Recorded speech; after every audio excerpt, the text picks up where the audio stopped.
Salam Pramuka. Selamat pagi teman-teman, selamat datang kembali dalam kegiatan kepramukaan SD Bukit Turen. Baik teman-teman, di kegiatan kepramukaan ini teman-teman akan dibina oleh Kak Andi dan Kak Angel. Dalam pertemuan pertama dalam kegiatan pramuka hari ini, kita akan belajar mengenai yang pertama sejarah dari pramuka, yang kedua kita akan belajar mengenai lambang-lambang dari gerakan pramuka. Yang ketiga, kita akan mempelajari tentang manfaat dari tunas kelapa. Yang keempat, kita akan mempelajari tentang tingkatan dalam kepramukaan. Perhatikan dan belajar dengan sungguh-sungguh. Pramuka, kepanjangan dari Praja Muda Karana.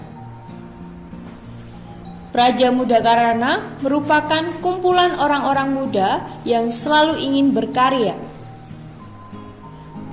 Pramuka merupakan suatu organisasi yang berkembang secara internasional yang diprakarsai atau dibawa oleh Baden Powell.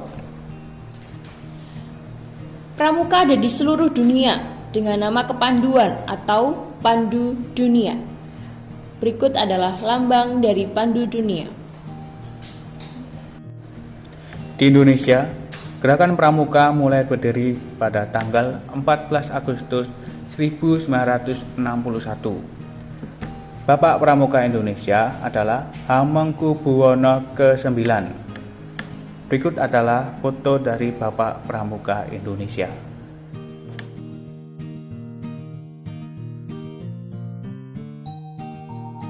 Kali ini kita akan membahas tentang arti lambang pramuka, yaitu tunas kelapa.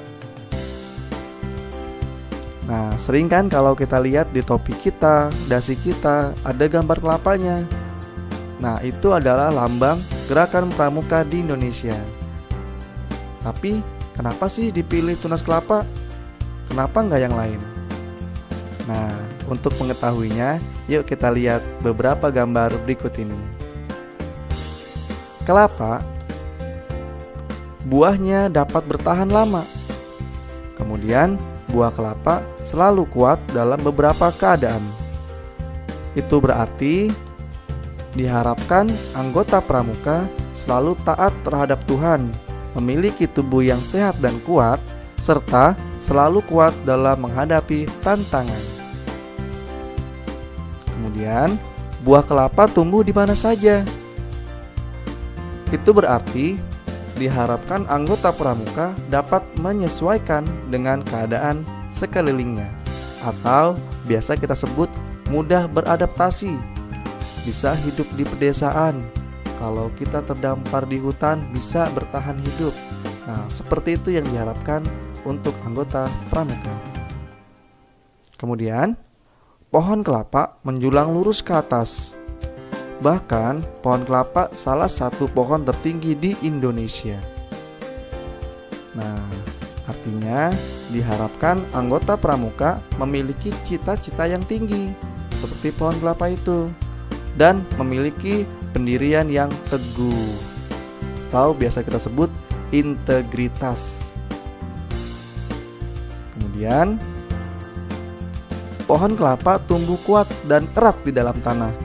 Bisa dilihat ya, itu akarnya benar-benar lebat dan juga keras. Dia kuat sehingga diterpa oleh angin, dia masih tetap kokoh berdiri.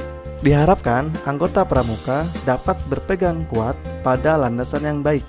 Jadi, dia tetap kokoh dan membela yang benar, bukan membela yang salah. Kemudian, kelapa merupakan pohon serbaguna. Mulai dari ujung daun hingga akar pohon kelapa sangat bermanfaat. Nah, untuk itu diharapkan anggota pramuka menjadi manusia yang berguna untuk tanah air Indonesia, Negara Kesatuan Republik Indonesia, dan seluruh umat manusia. Nah, jadi seperti itulah alasannya kenapa kelapa dijadikan lambang gerakan pramuka di Indonesia. Tingkatan dalam kepramukaan ditentukan oleh umur anggotanya dan dibagi menjadi 4 kelompok. 4 kelompok itu adalah siaga, penggalang, Penegak, Pandega.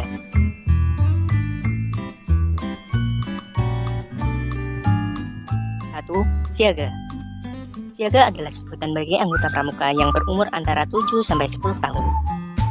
Disebut pramuka siaga karena sesuai dengan kiasan masa perjuangan bangsa Indonesia ketika rakyat Indonesia menyiagakan dirinya mencapai kemerdekaan dengan berdirinya Budi Utomo pada tahun 1908 sebagai tonggak awal perjuangan bangsa Indonesia. Tingkatan dalam siaga berdasarkan pencapaian syarat-syarat kecakapan umum dapat digolongkan dalam 3 tingkatan, yaitu mula, bantu, dan tata.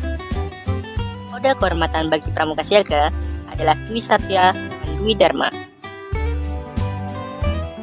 Dua kode kehormatan yang disebutkan itu adalah standar moral bagi seorang pramuka siaga dalam bertingkah laku di dalam masyarakat. Satuan terkecil dalam pramuka siaga disebut barung. Setiap barung terdiri atas 6-10 orang pramuka siaga dan dipimpin oleh seorang pemimpin barung yang disebut dengan pinrung. 2. Penggalang. Penggalang adalah sebuah tingkatan dalam pramuka setelah siaga. Biasanya, anggota pramuka tingkat penggalang berusia dari 11 tahun hingga 15 tahun. Tingkatan dalam penggalang berdasarkan pencapaian syarat-syarat kecakapan umum dapat digolongkan dalam 3 tingkatan, yaitu penggalang ramu, penggalang rakit, dan penggalang terak. Satuan terkecil di dalam pramuka penggalang disebut dengan regu.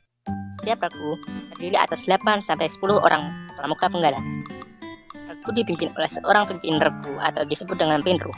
Kode kehormatan untuk pramuka penggalang terdiri atas Tri Satya dan Dasa Dharma. 3. Penegak. Penegak adalah anggota gerakan pramuka yang sudah memasuki jenjang umur 16-20 tahun. Ada 2 tingkatan dalam pramuka penegak, yaitu penegak bantara dan penegak laksana. Satuan terkecil pramuka penegak disebut sangga. Idealnya terdiri dari 6-8 orang penegak. Sangga dipimpin salah seorang penegak yang disebut pimpinan sangga atau pinsa. Kode kehormatan untuk pramuka penegak terdiri atas Tri Satya dan Dasa Dharma. 4. Pandega. Pandega adalah golongan pramuka setelah penegak. Anggota pramuka yang termasuk dalam golongan ini adalah berusia dari 21 tahun hingga 25 tahun.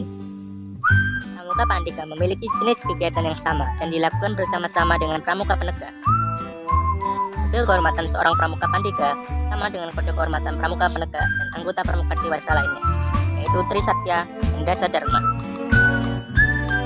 Pandega dihimpun di gugus depan dalam satuan yang disebut dengan Racana. Racana dikelola oleh Dewan Racana yang terdiri dari anggota Racana yang telah dilantik menjadi pandega. Sekian teman-teman dari kegiatan kepramukaan pada pertemuan pertama pada hari ini. Semoga teman-teman dapat mengambil manfaat dari kegiatan kepramukaan pada pertemuan pertama. Tetap jaga kesehatan dan ikuti protokol kesehatan. Terima kasih. Salam Pramuka.